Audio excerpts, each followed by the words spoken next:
Assalamualaikum warahmatullahi wabarakatuh. Halo teman-teman semua, perkenalkan nama saya Nafla Ayuning Dias dari Fakultas Hukum Prodi S1 Ilmu Hukum. Jadi di sini aku akan membuat review buku yang berjudul Friendzone Forever karya Vivi Hardika. Novel Friendzone Forever mengisahkan tentang hubungan persahabatan yang sangat erat antara seorang gadis dengan seorang laki-laki bernama Raja. Mereka telah bersahabat begitu lama, dan Raja sangat percaya bahwa persahabatan seorang laki-laki dan perempuan bisa bertahan selamanya tanpa melibatkan perasaan cinta dan kasih sayang.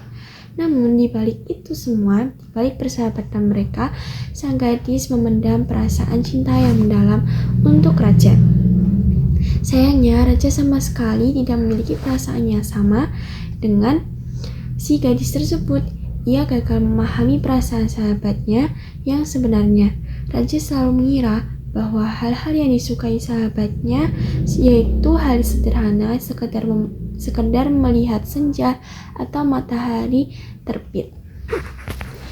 Ia tidak tahu bahwa bagi seorang gadis, pemandangan terindah yaitu melihat si Raja tersebut. Konflik utama dalam cerita ini berpusat pada kegelisahan si gadis yang terjebak dalam sebuah hubungan friendzone atau sebuah zona nyaman persahabatan yang menyakitkan karena perasaannya yang terus-menerus bertepuk sebelah tangan.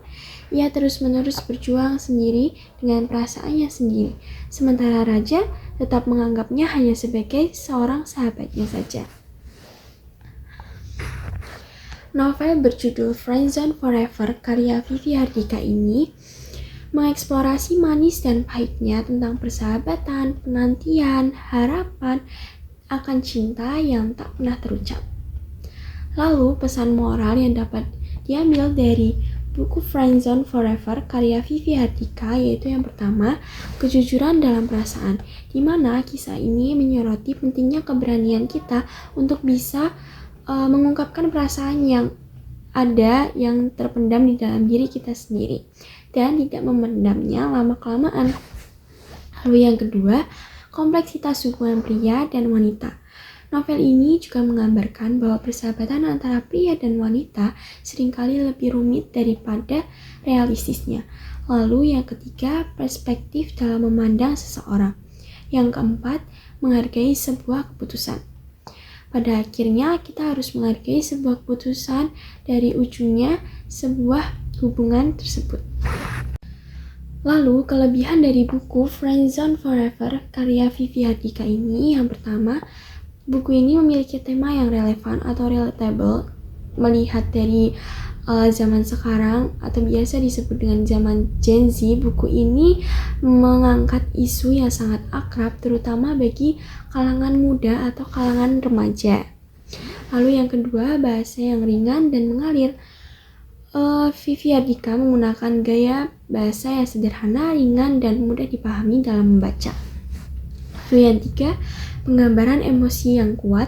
Yang keempat, kutipan atau quotes yang menarik. Jadi ada beberapa quotes yang bisa diambil dari buku Friendzone Forever ini. Lalu yang kelima, sampul dari buku yang menarik. Sedangkan kekurangan dari buku Friendzone Forever kayak Vivi Hardika ini sendiri yaitu yang pertama, alur cerita yang cenderung klise. Karena biasanya di negara ini sudah biasa mengangkat berbagai cerita novel atau film yang berkaitan dengan friendzone, sehingga pembaca biasanya lebih sering bisa mengetahui endingnya akan kemana atau jalan atau serta alur ceritanya akan seperti apa. Lalu yang kedua, konflik yang kurang mendalam. Meskipun emosi tokoh utama tergambar dengan baik, beberapa ulasan menyebutkan bahwa konflik yang dibangun terasa datar dan flat. Lalu yang ketiga, pengembangan karakter yang terbatas. Yang keempat, ending yang dianggap kurang greget karena di ending buku ini pembaca kurang merasakan jiwa emosionalnya terhadap dari ending. Nah, secara keseluruhan dari buku Friendzone Forever karya Vivi Hardika ini adalah bacaan yang ringan dan menghibur dan bisa dibaca sehari-hari dalam jika waktu luang dan sangat cocok bagi Anda yang menyukai cerita romansa remaja yang ringan dengan tema yang akrab di kehidupan sehari-hari. Namun, bagi pembaca yang mencari cerita dengan alur yang kompleks dan penuh kejutan atau rintangan, novel ini mungkin akan sedikit terlalu membosankan, sederhana, ataupun boring. Begitu saja video yang saya buat. Kurang lebihnya saya mohon maaf. Wassalamualaikum warahmatullahi wabarakatuh.